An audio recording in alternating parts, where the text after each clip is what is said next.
बनाती है। हर टीम को एक कप्तान, एक रणनीति और एक दिशा की आवश्यकता होती है। यह भी हमारे भीतर नेतृत्व क्षमता को जागृत करती है।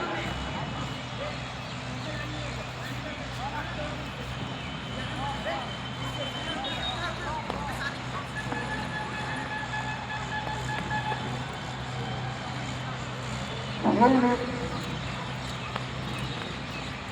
अब हम पहुंच चुके हैं आज के इस भव्य उद्घाटन समारोह के सबसे पावन और ऐतिहासिक क्षण पर। खेलों में मशाल केवल अग्नि नहीं होती, यह होती है निरंतर प्रयास की प्रतीक, आत्मविश्वास की ज्योति और अनुशासन की लौ। यह मशाल हमें यह संदेश देती है कि संघर्ष चाहे जितना भी कठिन हो, जब तक भीतर की अग्नि प्रज्वलित है तब तक विजय संभव है।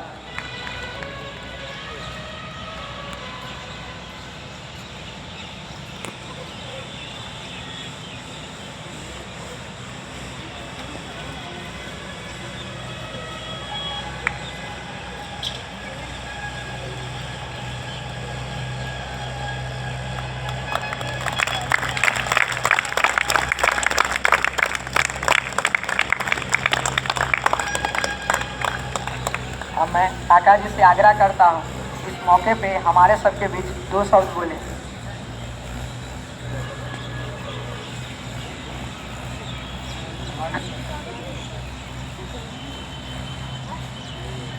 धन्यवाद अभिषेक, तुमको और तुम्हारी भाषा को।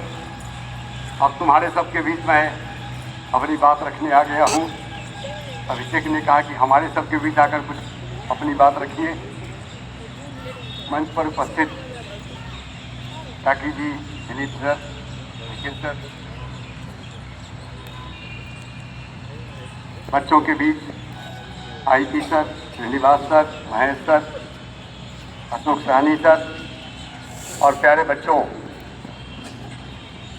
की तन्नू दीदी, खुशी दीदी, प्यारे बच्चों,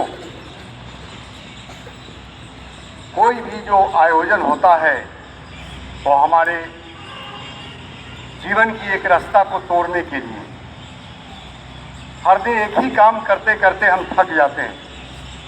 एक ही दिनचर्या, सुबह उठना, तैयार होना, पढ़ने बैठना, नाश्ता करना, फिर स्कूल जाना, टिफिन खाना, छुट्टी में आना, पढ़ना, खेलना, नाश्ता करना। आपके इस एक रास्ता को इस एक रास्ता को तोड़ने के लिए आपके शिक्षकों ने आपके लिए जो यह आयोजन किया है, उसके लिए मैं आपके साथ साथ उन सबों को भी धन्यवाद देता हूँ। खेल पढ़ाई से ज़्यादा महत्वपूर्ण है।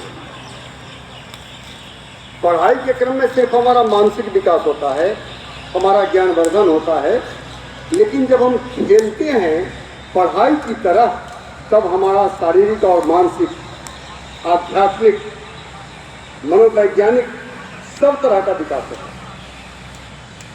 आपको लग रहा होगा कि मानसिक और मनोवैज्ञानिक दोनों शब्दों का प्रयोग मैंने क्यों किया। मन और तन के बीच तालमेल स्थापित करता है खेल। खेल की गतिविधियां, कप्तान के व्हिसिल की आवाज, कप्तान का आदेश, खेल के नियमों का पालन, यह हमारे शरीर और मन के बीच सामंजस्य स्थापित करता है। तथा हम हारते हैं या जीतते हैं, महत्वपूर्ण यह नहीं होता। महत्वपूर्ण होता है कि हम खेलते हैं, या इससे हमारा मनोवैज्ञानिक विकास होता है। हार का मनोविज्ञान अलग होता, जीत का मनोविज्ञान अलग होता है। जीत में हमें खुशी मिलती है, हार में प्रायः लोग निराश होते हैं। लेकिन हार में निराशा यह बहुत ही अनुपयुक्त है, इसका कोई अर्थ नहीं है। अर्थ है सिर्फ खेलने का। कोई तो एक जीतेगा ही। कहते हैं कि कभी जिंदगी है खेल, कोई पास कोई फेल। जब जिंदगी ही खेल है तो खेल के मैदान पर खेले जाने वाले खेल की क्या बात। बच्चों, अपने बौद्धिक विकास के लिए, अपने शारीरिक विकास के लिए, अपने मानसिक विकास के लिए आप जो खेलते हैं और खेल का जो लाभ उठाते हैं वो आपके लिए बड़ा ही महत्वपूर्ण है। आप इस आयोजन से आप सीखिए कि जब भी खेलें नियमों का पालन करें। नियमों की अवहेलना करके खेलने वाले जीवन में कभी आगे नहीं बढ़ते। खेल के क्रम में किसी को गलत को सही और सही को गलत साबित करने वाले जीवन में कभी आगे नहीं बढ़ते। जीवन में आगे वे बढ़ते हैं जो हार और जीत को समान रूप से ग्रहण करते हैं। हार में जीत और जीत में हार की अनुभूति जिनको होती है वह हार कर भी जीतता है, और जिसको जीत में दूसरों की हार से खुशी मिलती है वह जीत कर भी हारता है। हार कर भी जो अपने साथी की जीत से खुश होता है वह हार कर भी जीतता है, और जीत कर भी जो अपने साथी की हार से खुश होता है वह जीत कर भी हारता है। इसको बराबर आप याद रखिए बच्चों। इसलिए खेलिए नियमों का पालन करते हुए, और छात्रावास में इस तरह तरह के आयोजन करते रहिए। सिर्फ खेल का ही नहीं, क्विज कंटेस्ट का भी आयोजन छात्रावास में हो तो बहुत ही अच्छा होगा। और श्रीनिवास सर आपके लिए तो चौपाल लगाते ही हैं। आप चौपाल ही नहीं, छौपाल और अठपाल भी लगाइए। मतलब कि सिर्फ चौपाल में आनंदित होना, गीत गाना, तरह तरह की गतिविधियों को आयोजित करना ही नहीं, पूरी तैयारी के साथ आप कभी चौपाल का भी कार्यक्रम कीजिए और हम लोगों को बुलाइए, खाने पीने की व्यवस्था कीजिए और दिखलाइए कि आप क्या करते हैं, तब तो जाने। आप क्विज कंटेस्ट कीजिए। मैं तो कहूँगा कि हर महीने या हर 2 महीने पर एक बार क्विज कंटेस्ट छात्रावास में आयोजित किया जाए हर वर्ग का, तो इससे बड़ा फायदा होगा। सिलेबस की तैयारी होगी और वार्षिक क्विज कंटेस्ट की भी तैयारी होगी। सब में चुनकर हमारे बच्चे आएंगे। बच्चों, छात्रावास का बड़ा महत्व है पूरे विद्यालय के संचालन में। छात्रावास के बच्चे अनुशासित हो, पूरा विद्यालय अनुशासित होता है। छात्रावास के बच्चे नियमों के पालन के प्रति प्रतिबद्ध हों, पूरे विद्यालय के बच्चों को बाध्य होकर अपनी प्रतिबद्धता दिखानी पड़ती है। छात्रावास के बच्चे विद्यालय की व्यवस्था में जहाँ गड़बड़ी हो रही है, अनुशासनहीनता है, जो बच्चे चोरी छिपे कुछ गलत काम में लगे हैं, इस पर छात्रावास के बच्चे चुपचाप नजर रखें और अपने शिक्षकों को बताते रहें।